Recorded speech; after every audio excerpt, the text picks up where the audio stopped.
안녕하십니까. 부동산 신문 읽어주는 공인중개사의 땅사고TV 임동선입니다.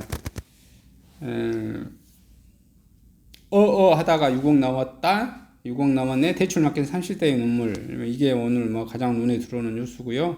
LTV 70% 보금자리론 가격 6억 이하만 가능했는데 4억, 5억짜리 대부분 올라 실수요자 허탈감 박탈. 대기업 직장인 7년차인 김상모 씨, 최근 집을 알아보다가 허탈감을 금치 못했습니다. 직장인 서울 광화문 인근의 홍제역 쪽 아파트를 알아보고 있는데 지난해 말만 해도 5억 원대 중후반 이런 아파트 가격이 대부분 6억을 넘었기 때문입니다.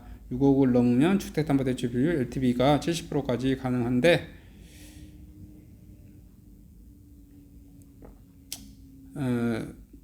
70%까지 가능한 주택금융공사 보금자리론을 이용하지 못하게 돼 자금 조달이 힘들어집니다. 김 씨는 홍제역 인근 나홀로 아파트나 구축, 그것도 1층만 간간히 5억 원대 후반 매물로 나와 있습니다. 6개월 전에만 집을 알아봤어도 좋았을 텐데 가격이 많이 튀어서 더 외곽을 알아봐야 할 것이라고 하소연했어요. 지난해 12.16 대책으로 강남을 중심으로 9억 원대 초과 고가 아파트 가격은 떨어지는 가운데 이른바 갭매우기, 가격을 줄이는 뜻, 장세로 인해 대출 규제가 거의 없는 6억 이하 아파트 가격이 치솟으면서 실수요자들의 한숨이 늘고 있습니다. 특히 30대의 경우 모아둔 종잣돈과 서울 내 LTV 70% 이내 최대 한도 3억까지 대출해주는 보금자리론을 통해 3억에서 5억의 아파트를 사려는 수가 있는데 최근 몇 개월 사이 아파트 가격이 오르면서 구입을 포기하는 사례도 늘고 있어요. 실제로 최근 6개월 새 가장 가격이 오른 곳 중 하나는 성북구 도남동 대단지 신한진 아파트, 한진 아파트 경우 전용 84제곱미터의 기준 지난해 하반기 5억 원대 후반이었던 것이 최근 7억 원으로 팔렸습니다. 6개월 사이에 1억 넘게 가격이 오른 것은 인근 공인중개업소 광화문권 거리가 멀지 않는 도남동의 경우 그동안 집값 상승 혜택을 못 보다가 최근이야 입소문을 타고 많은 사람들이 추격 매수를 하면서 가격이 튀었다는 소리입니다. 동대문구 이문동이 마찬가지로 청량리에 비해 도심이 다소 떨어져 있던 집값 상승이 제한적인데 최근 몇 개월 사이에 1억가량 튄 곳이 많습니다. 가령 4억 원대 후반이던 이문동은 쌍용 아파트 전용 81제곱미터가 지난해 5억 원대 후반으로 1억 원에 올랐고 현재 시중에 나온 매물은 모두 6억 원 이상입니다.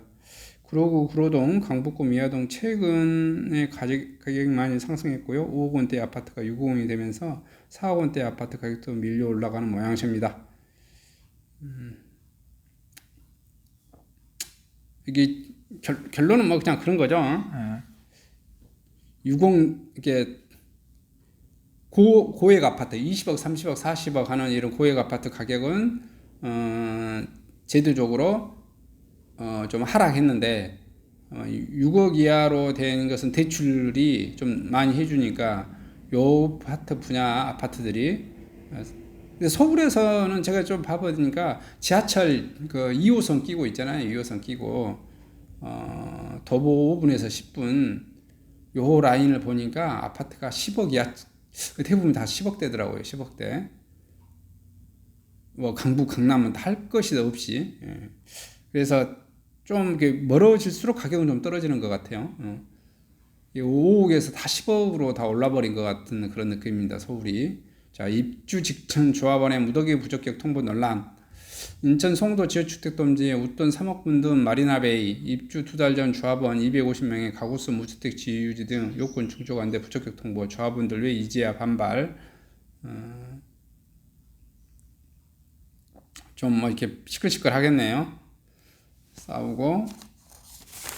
그 다음에 강남 최대 리모델링 대치 2단지 건축심의 통과했다고 그럽니다. 서울시 사업심의 조건부 의결했고요. 11개동 15층, 18층 수직 중축 가능하고요.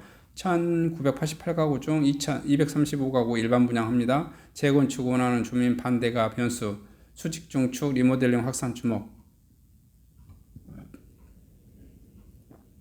강남권의 리모델링 추진 단지 중 규모가 가장 큰 강남구 개포동 대치 2단지가 서울시 건축심의를 통과했습니다. 대치 2단지는 리모델링 후 역세권이 우수한 교육 환경을 갖춘 2,000가구 규모 대단지 탈바꿈합니다. 부동산 및 건설업계에서는 대치 2단지를 시작으로 수직 중축 리모델링 사업을 활성화할지 주목되고 있어요.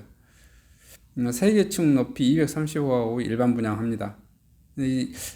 대체적으로 이게 서울에서나 조금은 그 리모델링이 좀 우리 보통 이제 머릿속에 리모델링 하면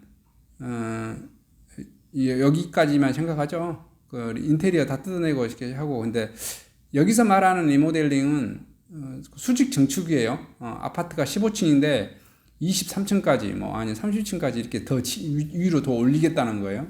근데 보통 그 리모델링이라고 하는 게 내가 15층짜리 아파트면 30층으로 탁 올려버리면 좋겠는데 보통 이제 법률상 그렇게 많이 못 올리게 되어져 있는 것 같아요.